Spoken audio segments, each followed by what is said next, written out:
नमस्कार साथियों, आपका हमारे YouTube चैनल जुगल टेक्निकल में हार्दिक स्वागत है। मैं जुगल राठौर। दोस्तों, इस वीडियो में हम बात करेंगे गैर सरकारी निजी विद्यालयों में प्री प्राइमरी कक्षाओं में निःशुल्क प्रवेश को लेकर सार्वजनिक सूचना जारी हो चुकी है। पूरा टाइम फ्रेम जारी हो चुका है। जो सत्र 2022-23 के आरटीए के तहत 25% निःशुल्क सीटें हैं, उसमें चयन को लेकर हैं। इसके तहत आपको प्री प्राइमरी कक्षाओं को 3 भागों में बांटा गया है। ऑनलाइन आवेदन आपको किस प्रकार करना है, दस्तावेज किस प्रकार कंप्लीट करने हैं, अभिभावकों के लिए क्या क्या कार्य हैं, उसकी पूरी जानकारी मैं आपको इस वीडियो में देने वाला हूं। तो कंप्लीट पूरा वीडियो देखिए। और आप हमारे चैनल पे नए हैं और अभी तक आपने हमारे चैनल को सब्सक्राइब नहीं किया तो चैनल को सब्सक्राइब करें, बेल आइकन प्रेस करें, क्योंकि ऐसी लेटेस्ट जानकारी मैं आपको लगातार देता रहता हूं। तो शुरू करते हैं। तो देखिए, कार्यालय निदेशक प्रारंभिक शिक्षा राजस्थान बीकानेर द्वारा दिनांक 1 फरवरी 2023 को एक आदेश जारी हुआ है, जो सार्वजनिक सूचना है, जिसमें निःशुल्क और अनिवार्य बाल शिक्षा अधिकार अधिनियम 2009 की धारा 12(1) ग के अंतर्गत गैर सरकारी विद्यालयों में सत्र 2022-23 में प्री प्राइमरी कक्षाओं में निःशुल्क प्रवेश के संबंध में ये सार्वजनिक सूचना जारी हुई है। इसके तहत देखिए आपको क्या करना है। शैक्षिक सत्र 22-23 के लिए गैर सरकारी विद्यालयों में प्री प्राइमरी कक्षाओं में निःशुल्क प्रवेश के संबंध में राज्य सरकार ने विस्तृत दिशा निर्देश जारी किए जा रहे हैं। जो स्कूल शिक्षा विभाग राजस्थान सरकार के प्राइवेट स्कूल पोर्टल, जो प्राइवेट स्कूल पोर्टल हैं, www.rajpsp.nic.in पर उपलब्ध है। जो प्राइवेट पोर्टल है पीएसपी पोर्टल, उस पर ये जानकारी भी आपको मिल जाएगी। यहाँ पर देखिए, निःशुल्क प्रवेश संबंधी समस्त कार्य इन दिशा निर्देशों के अनुसार ही संपन्न करने हैं। विस्तृत सूचना है तो इसका अध्ययन किया जा सकता है। तो देखिए यहाँ पर पूरी जानकारी क्या है। तो देखिए यहाँ पर गैर सरकारी विद्यालयों के लिए, जो सरकारी विद्यालय नहीं है, यानी कि गैर सरकारी विद्यालय हैं, निजी विद्यालय हैं, प्राइवेट विद्यालय हैं, उनके लिए ये सूचना है। तो यहाँ पर देखिए, विद्यालयों को समस्त प्री प्राइमरी कक्षाएँ जो उनके विद्यालय में संचालित है में प्रविष्ट कुल बालकों की संख्या के 25% की सीमा तक कमजोर वर्ग या असुविधाग्रस्त समूह के उसी कैचमेंट एरिया में निवास करने वाले बालकों को निःशुल्क प्रवेश देना होगा। प्रत्येक देखिए यहाँ पर प्रवेश हेतु आयु का विवरण निम्नानुसार है। अब यहाँ पर जो प्रवेश विद्यार्थी लेता है उसका भी यहाँ पर जो है चार्ट दिया हुआ है। यहाँ पर देख सकते हैं 3 तरह के यहाँ पर कैटेगरी बनाई हुई है। पहली कैटेगरी यहाँ पर देखिए कक्षा का नाम दे रखा है प्री प्राइमरी 3+, यानी कि इसको या PPP 3+ भी बोल सकते हैं हम। इसकी प्रवेश आयु है यहाँ पर देखिए 3 वर्ष या उससे अधिक, परंतु 4 वर्ष से कम। इसी प्रकार देखिए दूसरी कैटेगरी है प्री प्राइमरी 4+, यानी कि PPP 4+, यानी कि 3 वर्ष 6 माह या उससे अधिक, परंतु 5 वर्ष से कम। यहाँ पर देखिए इसका क्राइटेरिया आप देख सकते हैं। इसी प्रकार देखिए प्री प्राइमरी 5+, जो PPP 5+ के नाम से जानी जाएगी।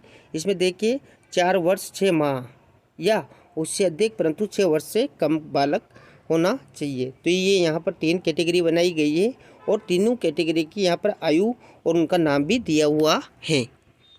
तो इन 3 कैटेगरी में ही यहाँ पर विद्यार्थियों का प्रवेश होगा। आयु आप देख लें। इसके बाद देखिए यहाँ पर उक्त आयु की गणना 31 मार्च 2022 को आधार मानकर की जाएगी। तो आप ये ध्यान दें कि जो आयु की आधार रेखा माननी है, आपको आधार टाइमिंग माननी है, वो 31 मार्च 2022 को आधार मानकर करनी है आयु की गणना। इसके बाद देखिए अब यहाँ पर प्रवेश संख्या के 25% विद्यार्थियों को RTE के तहत निःशुल्क सीट पर प्रवेश निम्नानुसार दिया जाएगा। अब आपको यहाँ पर RTE के तहत जो निःशुल्क जो प्रवेश दिया जा रहा है उस चार्ट को भी आप अच्छे से देखें। तो यहाँ पर देखिए कक्षा है और सशुल्क बालकों की संख्या है और निःशुल्क बालकों की संख्या है। तो यहाँ पर देखिए पहला है, जो पहला समूह है, यानी कि पहली कक्षा है जो प्री प्राइमरी की है PPP 3+। इसमें देखिए समस्त नवप्रवेशित सशुल्क बालक, जो सशुल्क बालक हैं उनमें यहाँ पर जो भी बच्चे प्रवेश लेते हैं वो सभी सशुल्क बालक हैं। इसके बाद देखिए निःशुल्क बालकों की संख्या क्या रहने वाली है। तो देखिए जितने भी नवप्रवेशित बच्चे हुए हैं सशुल्क बालकों के 25% आपको निकालना है, यानी कि जितना क्या भी एडमिशन यहाँ पर PPP 3+ में हुआ है उसमें से 25% जो निःशुल्क बालक हैं RTE के तहत वो रहने वाले हैं। इसके बाद देखिए PPP 4 में कौन बालक होंगे।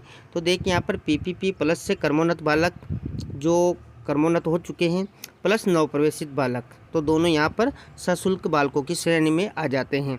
इसके बाद देखिए निःशुल्क बालक कौन होंगे। तो देखिए यहाँ पर PPP+ से कर्मोन्नत प्लस नवप्रवेशित बालक, यानी कि इन दोनों का जोड़ होगा और इनमें से माइनस करना है आपको PPP 3 प्लस से क्रमोन्नत जो निःशुल्क बालक थे वो जो क्रमोन्नत हुए उनका भी 25%। तो यहाँ पर इन दोनों को जोड़ के इसको बाकी निकाल के 25% आपको निःशुल्क बालकों की संख्या यहाँ पर रखनी है। इसी प्रकार देखिए PPP 5 प्लस में तो देखिए यहाँ पर PPP 4 प्लस से क्रमोन्नत और नवप्रवेशित बालक सशुल्क बालकों की श्रेणी में आएंगे। हम यहाँ पर देखें निःशुल्क बालकों की संख्या, तो देखिए यहाँ पर PPP प्लस से क्रमोन्नत प्लस नवप्रवेशित बालक ये दोनों हो जाते हैं। इसमें से माइनस करके देखिए PPP 4 प्लस से क्रमोन्नत निःशुल्क बालकों का 25% यहाँ पर निकालना है। तो ये 25% का क्राइटेरिया रहने वाला है तीनों ही कैटेगरी में। इसके बाद देखिए लॉटरी सिस्टम क्या रहने वाला है। तो देखिए यहाँ पर लॉटरी प्रक्रिया उपरांत आवेदनकर्ता द्वारा किसी एक विद्यालय में रिपोर्टिंग की जाएगी तथा विद्यालय द्वारा दस्तावेजों की जांच लॉटरी विजेता के क्रम के आधार पर की जानी है। यहाँ पर देखिए गैर सरकारी विद्यालय द्वारा गलत आक्षेप लगाकर अथवा दस्तावेजों की जांच नहीं करने पर आवेदन रिजेक्ट या करेक्शन करने की शिकायत संबंधित ब्लॉक शिक्षा अधिकारी कार्यालय में की जा सकेगी। शिकायत के सही पाए जाने पर संबंधित ब्लॉक शिक्षा अधिकारी द्वारा आक्षेप RT पोर्टल से हटाया जा सकेगा तथा संबंधित विद्यालय के विरुद्ध राजस्थान गैर सरकारी शैक्षिक संस्था अधिनियम 1989 एवं नियम 1993 के अनुरूप कार्रवाई की जाएगी। इसके बाद देखिए विद्यालय में प्रवेशित नॉन RTA छात्रों की एंट्री तत्काल पोर्टल पर करावे। जो विद्यालय जो प्रवेशित बालक है नॉन RT उनकी तो आपको तत्काल एंट्री पोर्टल पर करनी है और टाइम फ्रेम अनुरूप निर्धारित समय में एंट्री नहीं किए जाने की संपूर्ण जिम्मेदारी विद्यालय की स्वयं होगी। इसके बाद देखिए जो टाइम फ्रेम है वो भी जारी हो चुका है। टाइम फ्रेम का पूरा ध्यान रखिए आप। यहाँ पर देखिए टाइम फ्रेम क्या है, तो यहाँ पर पूरा विवरण दे रखा है। देखिए विवरण और गतिविधि है, टाइम फ्रेम दे रखा है और दायित्व निर्धारण भी यहाँ पर कर रखा है। यहाँ पर देखिए सबसे पहले है विज्ञापन जारी करना। तो ये देखिए यहाँ पर 6 फरवरी 2023 को जारी होगा और यहाँ पर देखिए इसका दायित्व है निर्देशालय और संबंधित निजी विद्यालय का। दोस्तों मैं एक बार और आपको यहाँ पर बता दूँ कि जो विभागीय चीज़ें हैं वो चेंजेज भी होती रहती हैं, तो आप विभागीय आदेशों को ही अंतिम रूप से माने, क्योंकि यहाँ पर विभागीय गतिविधियों का जो है कैलेंडर अति आवश्यक है, उनको ही आप ध्यान दें और जो विज्ञापन है उसके अकॉर्डिंग आपको काम करना है। इसके बाद देखिए अभिभावकों द्वारा ऑनलाइन आवेदन करना व दस्तावेज अपलोड करना। तो यहाँ पर देखिए 6 फरवरी 2023 से 13 फरवरी 2023 तक आपको यहाँ पर दस्तावेज और ऑनलाइन आवेदन आपको करना है। इसके लिए देखिए संबंधित अभिभावक जिम्मेदार होगा, उसका दायित्व है कि उसको ऑनलाइन आवेदन करना है और दस्तावेज अपलोड करने हैं। इसके बाद देखिए यहाँ पर ऑनलाइन लॉटरी द्वारा प्रवेश हेतु बालकों का वरीयता क्रम निर्धारण करना है। तो जो ऑनलाइन लॉटरी है उसके द्वारा जो प्रवेश बालक हुए हैं उनका वरीयता क्रम निर्धारण किया जाएगा। तो वो 15 फरवरी 2023 को यहाँ पर दे रखा है। तो देखिए यहाँ पर राज्य स्तर पर NIC द्वारा ये कार्य किया जाएगा। इसके बाद देखिए अभिभावकों द्वारा ऑनलाइन रिपोर्टिंग करना है। जो ऑनलाइन रिपोर्टिंग होगी वो 15 फरवरी 2023 से 17 फरवरी 2023 तक होगी। अभिभावकों द्वारा ये रिपोर्टिंग करनी है। इसके बाद देखिए आवेदन पत्रों की जांच करना। तो आवेदन पत्रों की जांच कार्य देखिए 15 फरवरी 2023 से 20 फरवरी 2023 तक होगा। ये गैर सरकारी विद्यालय द्वारा किया जाएगा। इसके बाद देखिए विद्यालय द्वारा आवेदन को करेक्शन रिजेक्ट किए जाने की शिकायत CBO या जिला शिक्षा अधिकारी कार्यालय में करना। तो यहाँ पर देखिए 15 फरवरी 2023 से 24 फरवरी 2023 तक ये कार्य करना है और ये कार्य अभिभावकों द्वारा किया जाना है। इसके बाद देखिए आवेदन पत्र में करेक्शन की स्थिति में छात्र द्वारा संशोधन करना। तो छात्र को ये कार्य संशोधन कब करना है, तो देखिए यहाँ पर 15 फरवरी 2023 से 23 फरवरी 2023 तक ये कार्य कर लेना है। ये भी अभिभावकों द्वारा किया जाएगा। विद्यालय द्वारा संशोधित आवेदनों की पुनः जांच करना। तो यहाँ पर पुनः जांच कार्य भी होगा। तो देखिए यहाँ पर 15 फरवरी 2023 से 27 फरवरी 2023 के मध्य ये भी कर लेना है और ये गैर सरकारी विद्यालय द्वारा किया जाएगा। इसके बाद देखिए पोर्टल द्वारा उपलब्ध RT सीट पर चयन करना। तो ये 28 फरवरी 2023 यहाँ पर निर्धारित किया गया है और राज्य स्तर पर NIC द्वारा ये किया जाएगा। तो दोस्तों ये अभी जो कैलेंडर जारी हुआ है उसके अकॉर्डिंग पूरी जानकारी है। फिर भी आप विभागीय जो साइट है या विभागीय आदेश है उनका ध्यान रखिए और उस पर लगातार नज़र बनाए रखिए। इसके बाद देखिए यहाँ पर अभिभावकों के लिए कुछ जानकारी भी दी गई है। यहाँ पर देख सकते हैं गैर सरकारी विद्यालयों में निःशुल्क प्रवेश हेतु बालक दुर्बल वर्ग या असुविधाग्रस्त समूह से संबंधित होना चाहिए। दुर्बल वर्ग में वे बालक सम्मिलित हैं जिनके अभिभावक की वार्षिक आय है वह 1.5 लाख रुपये या उससे कम है। असुविधाग्रस्त समूह में अनुसूचित जाति के बालक हैं, अनुसूचित जनजाति के बालक हैं, अनाथ बालक हैं, HIV या कैंसर से प्रभावित बालक अथवा HIV कैंसर से प्रभावित माता पिता के संरक्षक बालक या युद्ध विधवा के बालक एवं निःशक्त जन बालक, ऐसे बालक जिनके अभिभावक का नाम बीपीएल सूची में है, तथा पिछड़ा वर्ग अथवा विशेष पिछड़ा वर्ग के ऐसे बालक जिनके अभिभावक की वार्षिक आय 2.5 लाख रुपये से कम 2.5 लाख रुपये या उससे कम है। इसके बाद देखिए अभिभावक अपने कैचमेंट एरिया यानी कि ग्रामीण क्षेत्र में ग्राम पंचायत तथा शहरी क्षेत्र में शहरी स्थानीय निकाय के किसी भी विद्यालय में ऑनलाइन आवेदन कर सकता है। प्रवेश में वरीयता ग्रामीण क्षेत्र में उस ग्राम तथा शहरी क्षेत्र में उस वार्ड के बालकों को दी जाएगी जिसमें विद्यालय स्थित है। इसके बाद कैचमेंट एरिया में विद्यालय के संलग्न वार्ड को वरीयता दी जाएगी, जो उससे लगा वार्ड है उसको वरीयता दी जाएगी। यहाँ पर देखिए प्रवेश हेतु ऑनलाइन आवेदन तरीके से करना है। आवेदन ऑनलाइन किस तरीके से करना है तो देखिए ऑनलाइन आवेदन हेतु अभिभावक स्कूल शिक्षा विभाग राजस्थान सरकार के प्राइवेट स्कूल पोर्टल यानी कि www.rajpsp.nic.in पर RTA के अंतर्गत प्रवेश बटन का उपयोग कर ऑनलाइन आवेदन के विकल्प का चयन करें। पोर्टल पर आवश्यक सूचनाओं की प्रविष्टि कर प्रवेश की योग्यता की जांच करें। वे छात्र जो RTA के तहत किसी विद्यालय में प्रवेशित हैं वे पुनः आवेदन नहीं कर सकेंगे।